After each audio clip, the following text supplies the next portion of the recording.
ഇനി ഇന്നലെ മുതൽ വന്ന ഏറ്റവും പ്രധാനപ്പെട്ട വാർത്ത നടിയുടെ ലൈംഗികാതിക്രമ പരാതിയിൽ അറസ്റ്റിലായ സംവിധായകൻ രഞ്ജിത്തുമായി ബന്ധപ്പെട്ടാണ്. രഞ്ജിത്ത് ജയിലിൽ തുടരും.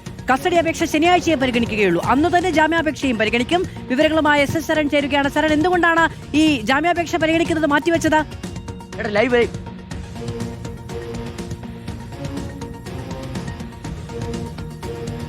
മാധു, ജാമ്യാപേക്ഷ പരിഗണിക്കുന്നത് ശനിയാഴ്ചയിലേക്കാണ് മാറ്റിയിരിക്കുന്നത്. എന്തായാലും 2 ദിവസം കൂടി, അതായത് ശനിയാഴ്ച വരെ സംവിധായകൻ രഞ്ജിത്തിന് ജയിലിൽ തുടരേണ്ടി വരുമെന്നുള്ളതാണ് ഏറ്റവും പ്രധാനപ്പെട്ട കാര്യം. ഇന്ന് ഉച്ചയ്ക്ക് ശേഷമാണ് പ്രത്യേക അന്വേഷണ സംഘം കസ്റ്റഡി അപേക്ഷ സമർപ്പിച്ചിരുന്നത്. ആ കസ്റ്റഡി അപേക്ഷ പരിഗണിച്ചുകൊണ്ട് പ്രൊഡക്ഷൻ വാറന്റ് ഇഷ്യൂ ചെയ്യുകയാണ് Ernakulam judicial first class magistrate കോടതി ചെയ്തിരിക്കുന്നത്. അങ്ങനെ ശനിയാഴ്ച രഞ്ജിത്തിനെ കോടതിയിൽ ഹാജരാക്കണം. അതിനുശേഷം കസ്റ്റഡിയിൽ വിടും. കസ്റ്റഡിയിൽ വിട്ടുകഴിഞ്ഞാൽ സ്വാഭാവികമായിട്ട് നമുക്കറിയാം തെളിവെടുപ്പ് അടക്കമുള്ള നടപടികളിലേക്ക് പോലീസിനെ കടക്കേണ്ടതുണ്ട്.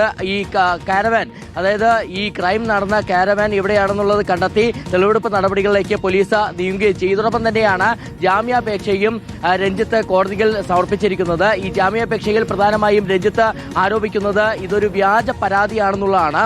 യുവനടി ഗൂഢാലോചനയുടെ ഭാഗമായിട്ട്, അതായത് തനിക്ക് ഒരുപാട് ശത്രുക്കളുണ്ട്, അങ്ങനെ ഒരു ഗൂഢാലോചനയുടെ ഭാഗമായിട്ടാണ് ഈ പരാതി വന്നിരിക്കുന്നത് അടക്കമുള്ള ആരോപണങ്ങളാണ് ഈ ജാമ്യാപേക്ഷയിൽ രഞ്ജിത്ത് ഉന്നയിക്കുകയും ചെയ്യുന്നത്. ഈ ജാമ്യാപേക്ഷയും ശനിയാഴ്ച കോടതി പരിഗണിക്കുകയും ചെയ്യും. നേരത്തെ നമുക്കറിയാം വനിതാ സ്റ്റേഷനിൽ, കൊച്ചിയിലെ വനിതാ സ്റ്റേഷനിലാണ് ഇത് സംബന്ധിച്ചുള്ള വനിതാ പോലീസ് സ്റ്റേഷനിലാണ് ഇത് സംബന്ധിച്ചുള്ള കേസ് രജിസ്റ്റർ ചെയ്യുന്നത്.